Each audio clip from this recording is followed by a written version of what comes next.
ऐतिहासिक दिन रहा है क्योंकि यहाँ पर स्वर्गीय माधवराव सिंधिया की प्रतिमा का अनावरण किया गया है और पिछले 4 दिन से जिसे जिम्मा सौंपा गया है वो इस वक्त हम हमारे साथी हैं। सर, कैसे देखते हैं पिछले 4 दिन से यहाँ हैं और आज बड़ा एक भावपूर्ण दिन था और कई लोग ऐसे थे जिनकी आंखें नम हो गई थी पूरे इस आज के कार्यक्रम को देख के। निश्चित रूप से आज का जो वातावरण था उसमें एक नारे लग रहे थे, जब तक सूरज चांद रहेगा माधव तेरा नाम रहेगा। और निश्चित रूप से आज हमारे उत्तर प्रदेश के मुख्यमंत्री जी ने उसको चरितार्थ करके दिखाया। मैं 4 दिन से यहाँ हूँ और मैनपुरी की जनता में एक अजीब सा उत्साह मैंने देखा है। हमारे मध्य प्रदेश के भी हज़ारों की संख्या में लोग आज उपस्थित हुए थे और एक, जैसा आपने कहा, बहुत ही भावुक माहौल वातावरण वहाँ निर्मित हुआ था स्टेज के ऊपर। हमारे महाराज ज्योतिरादित्य सिंधिया जी, जो स्वर्गीय कैलाशवासी महाराज के चिरंजीव है, उनका भी भावनात्मक आज भाषण रहा और मोदी जी का तो और भी प्रभावशाली रहा कि उन्होंने जो है जो हम उनकी स्थली थी जहाँ दुर्घटना हुई थी उस स्थल को समाधि में परिवर्तित करने के लिए आज उन्होंने आदेश जारी किया। वहाँ सड़क, बिजली, पानी और समाधि स्थल का डेवलपमेंट वहाँ किया जाएगा। तो आज ये हमारे लिए बहुत ही गौरव का विषय भी है और दुख का भी है कि हमारे नेता आज हमारे बीच नहीं है। और गौरव का इसलिए है कि उनके नाम की ख्याति, क्योंकि मैं समझता हूँ कि जिस दिन ये दुर्घटना हुई थी उस दिन देश का ऐसा कोई व्यक्ति नहीं था जिसने उस बात का दुख न जताया हो और श्रद्धांजलि अर्पित ना की हो।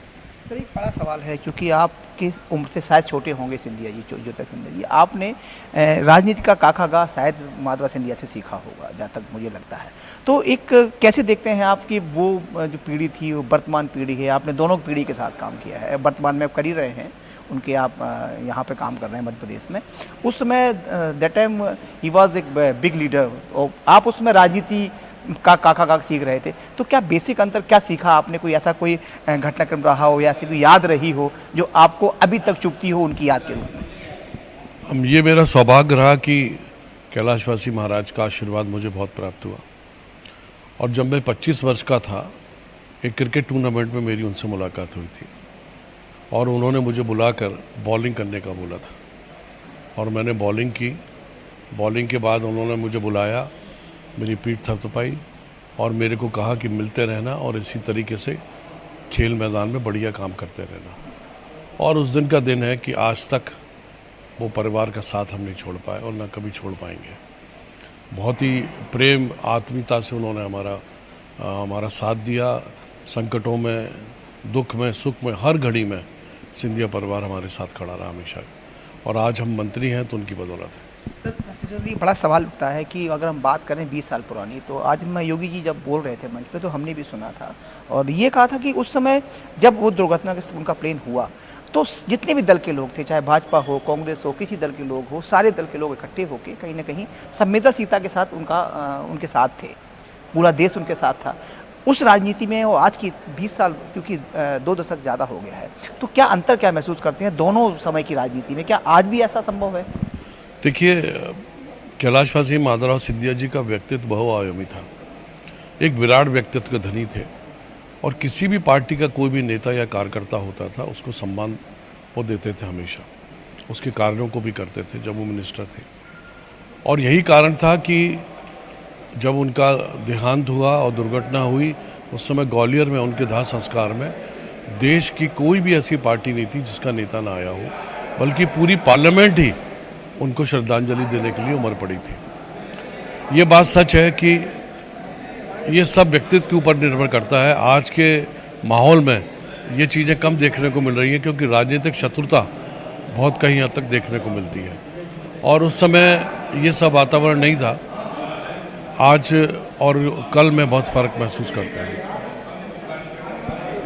ये सवाल मेरा यही था कि संवेदनशीलता की कमी आई है क्योंकि इस समय अटल बिहारी वाजपेयी साहब ने इंदिरा गांधी को चंडी का रूप कहा था। अब स्थितियाँ बहुत सारी अब डिफरेंट हुई हैं, बहुत सारी चीज़ें हुई हैं, लोग एक दूसरे दल के लोगों को पसंद नहीं कर रहे हैं, आरोप प्रत्यारोप और भाषा बहुत गंदगी में मतलब होती चली जा रही है। क्योंकि आज के माहौल को देखते हैं तो ऐसा कोई भी शख्स नहीं है जिसने माधवराव सिंधिया जी की तारीफ ना की हो। ये मैं आपकी बात को स्वीकार करता हूँ कि उस युग में और आज के युग में बहुत ज़मीन आसमान का फ़र्क है।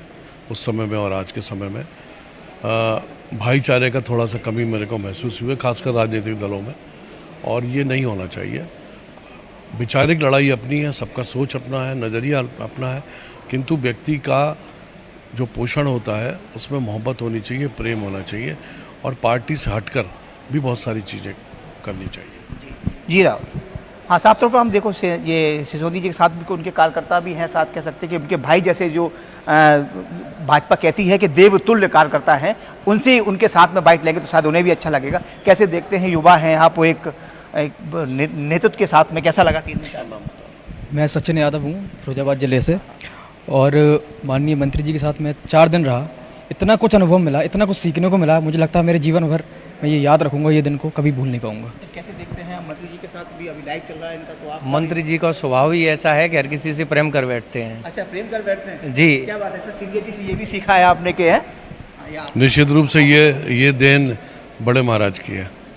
साफ तौर पर हमारे साथ थे ज्योतिरादित्य सिंधिया के बिल्कुल अनुयायी कह सकते हैं उन्हें, कि माधवराव सिंधिया का से उन्होंने बिल्कुल राजनीति का काका कहा सीखा है, वो साथ थे। आज बड़े अपने आप को गौरवान्वित भी महसूस कर रहे हैं, और कहीं नहीं ये भी उन्हें दुख है कि वो जो इनके अग्रज हैं या इनके वरिष्ठ हैं या इनके कह सकते हैं कि इनके जो अभिभावक हैं वो अब इनके बीच में नहीं है, लेकिन कहीं ना कहीं उत्तर प्रदेश सरकार को धन्यवाद भी दे रहे हैं। सर, उन्हें धन्यवाद तो देने का बनता है उत्तर प्रदेश सरकार। निश्चित रूप से आज मैं ये कहूँगा कि योगी आदित्यनाथ जी ने मध्य प्रदेश की जनता का, हमारा और सिंधिया परिवार का दिल जीता, और उन्होंने एक बहुत बड़ा काम, ऐतिहासिक काम किया है।